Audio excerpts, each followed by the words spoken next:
come to many of the workshops who weren't of that level of understanding, and we've had to teach them. And it's been shocking when councillors tell residents actually falsehoods because of their misunderstanding, and we've got numerous accounts of that. Okay. Tonight, we are requesting a full inquiry into Lambeth's financial models. This level of manipulation, lack of transparency, and indeed, clear attempt to mislead the Cabinet and residents is shocking.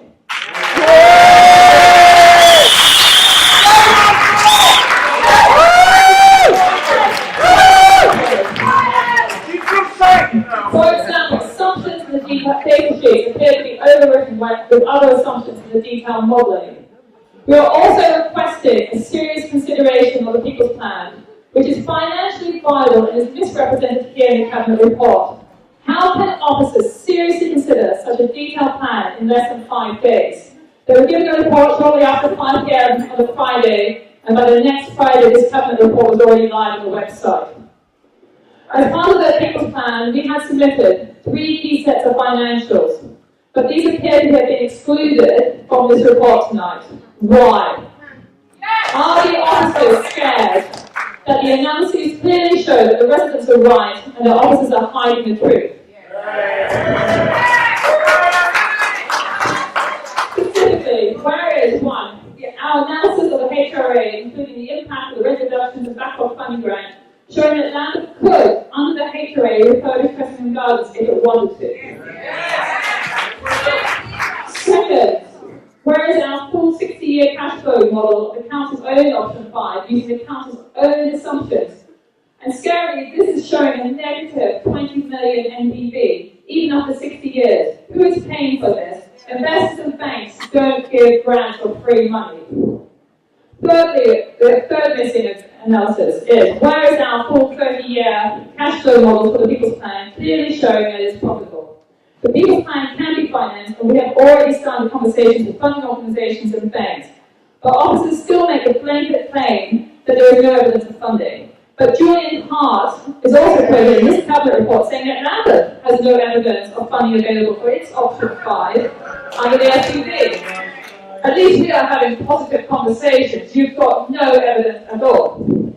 The mere 0.8 million NPV the Council is claiming for option 5 after 60 years is so negligible that the merest cost overrun on the development will push the Council so far into the red. A 1% cost overrun on the £110 million development will wipe this out in the blink. Who is accountable here? Also, where are the 1.4 million weathertight repairs? They have to be done even under option 5, but have, for some reason, not been included in option 5, but included in options 1 to 4. That is a blatant lie. Fix your numbers. What the Council is proposing bill is not affordable, it's unaffordable. If you don't believe me, here are your own numbers, your own financial models. Council tenants, social rent up 10 to 25%, with over 70% of returning residents expected to pay over 23% more. And don't forget the increase in the council tax.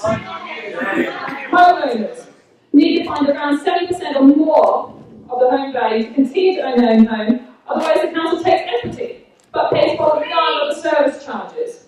Who can get a mortgage these days for an extra 200, 300k? Why does this council think £430,000 for one bedroom flat, at the same size as what we've currently got, smaller balcony, higher density and poorer quality build? Where's the value there? And up to £860,000 for a 4-bedroom flat, not in a house. And if owners can't get a new mortgage, the only possibility you tell us is market rent. Ha! What a joke that is. In your own numbers, £39,000 a year for a 4-bedroom flat is what the council wants to charge. That's more than most households earn in a year before tax. This is Lambeth, have you forgotten? This is not Pimlico.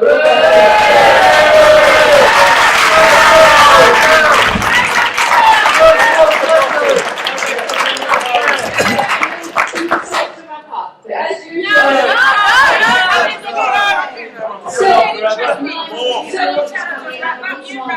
Stop interrupting her. Go back to Pimlico. Otherwise, we're forced to shut the meeting down. So, big question, which has never been answered by Lambeth.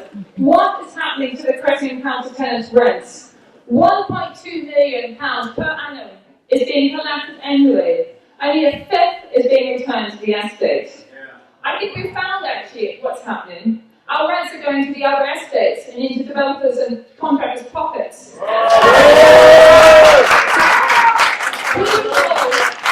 rents are running viability workshops, and I had told those people, your council officers, that some leaseholders were getting bills for 38 grand.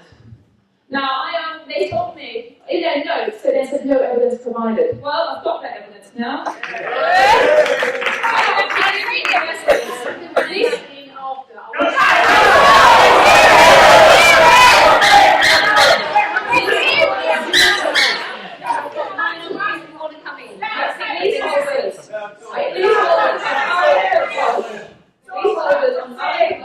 I've been told that they will have to pay £38,000 towards major works. That means that around £50,000 or more is being paid for council tenants' homes on that estate. And this is not an isolated case. I also spoke to another landlord leaseholder today, and his section 20 notice is for £31,000, and then on his estate, the highest notice went up to £43,000. Now, looking at those, Cressingham Gardens to refurbish is an absolute bargain. So I don't understand how you've done your analysis when you make claims that things not valuable money when you obviously think £50,000 on another estate is. So I am asking for a full inquiry of landlord's financial models because we haven't seen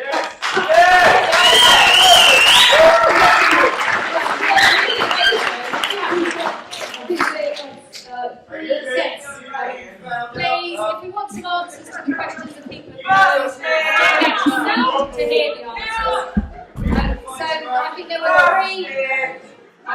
three sets of questions that people were asking there. The first was very much around tenants' rights, the importance of security around tenure, rent levels, and there was also some questions. That's what he asked about. Look, I'm chairing the meeting. If you could just be quiet for a moment, get some answers to the points that people have bothered to come along and raise. Okay? So if you want to hear them, listen for a moment, please. So then we had a series of questions around freeholders and particularly freeholder plot. And then we also, I think Gerlinde was essentially a challenge around financial modelling. Is that Rachel or Neil answering? Both of you. Okay, Neil, if you want to start, thanks. So to start with the questions around tenancy, you're right.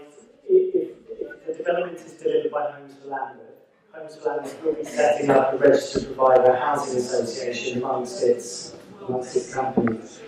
Housing associations can't offer secure tenancy, so where other boroughs have undertaken sustainable generation, if there is a housing association involved, there will not be secure tenancies, there will be short tenancies. But because this is council-led regeneration, there is the opportunity for us to make the Homes for Landlord tenancy as close to the secure tenancy as possible.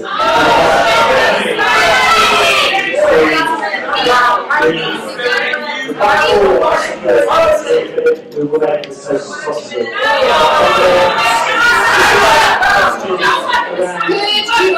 Please, woman up there, could you just please stop shouting? Because I think we now need to get to the other key point, which I think is something that's really, really important, which is around rent rises as well. So in terms of the rents, they will be treated in exactly the same way as all council rents, so all government policies will impact, so there will be 1% reduction. And then from then on, rents increase using the target rent formula. So the rent calculation for Homes for Landlord will be no different from the way rents are calculated at the moment. There was a point about vulnerable residents and adaptations. That is definitely something that we'll be able to build into the key guarantees. It's quite normal to have the costs of adaptations, wet rooms, etc. built into the development costs. The point about saddles, I think it's just worth picking up that we have appointed saddles. So I mentioned earlier that one of the parts of Homes for Landlord will be a housing association. In order to set up a housing association, you have to register it with the Homes and Communities Agency. It's a very much a technical piece of work whereby they have to develop a business plan for that organisation and show that it's fit to manage properties. So the reason that if there was no wider resident involvement in that procurement is because we saw it as a very technical piece of work. To make that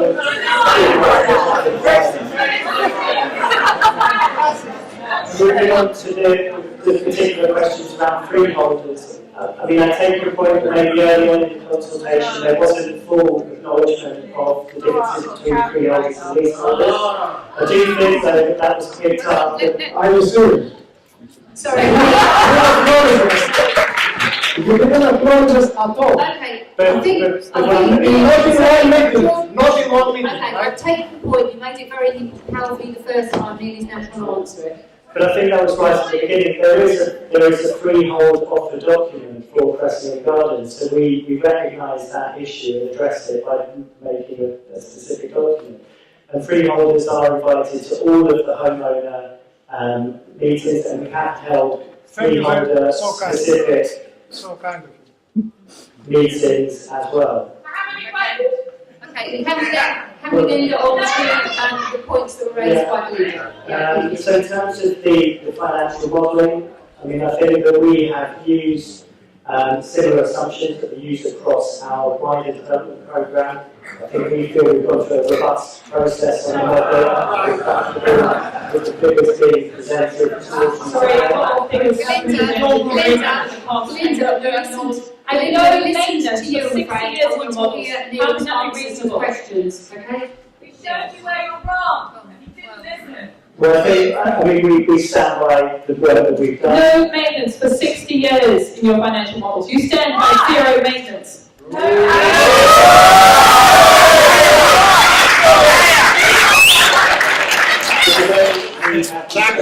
The way we assess that on other projects is the maintenance costs are taken as part of the gross rent. Sorry, but you've only got 20% taken off. So how much is your engine? It's money went and less. Sorry, You've raised some points here, you've raised many points before. This is one of the most important assumptions in here. They have not answered it, even in the FAQ. So I find a clear answer. His gross rent is 80%. So is he doing 20%? Entire admin plus maintenance. Is that what you're saying, Neil, folks? And you're going to stand by that. 20% is the entire administration and repairs in the estate. We're not just randomly asking. You've got to have the opportunity to be able to answer the points that you originally raised. I know. Can you answer any more of the points that were raised? Or No, just with the general assumption is the repairs costs are taken from the gross rent. Okay, right. Neil, I need to come back on this. The gross rent is about 20%. Sean Harris, you need to sign off on this. 20% is the total administration and repairs and maintenance. No business runs like that. Another living is 60% is repairs and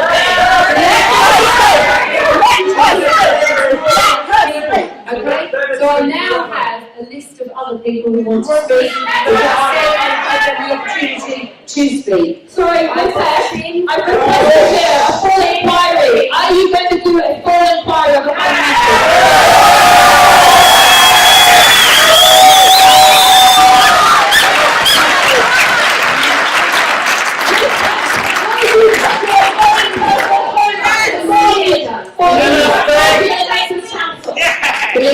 In terms of the question you asked, no. In terms of the fact that we are constantly going to be challenging the financial work that we've done to date, and the fact that the context is constantly changing, because clearly we have a bill that's going through Parliament. I think the majority of people in this room oppose, and we know it's going to have a very poor impact.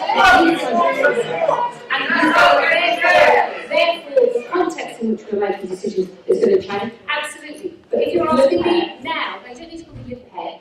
I am now. No, you need to understand our financial models are flawed, manipulated, and wrong. And any person with any financial expertise can see that. And if you make a decision tonight, I hope you all lose your homes.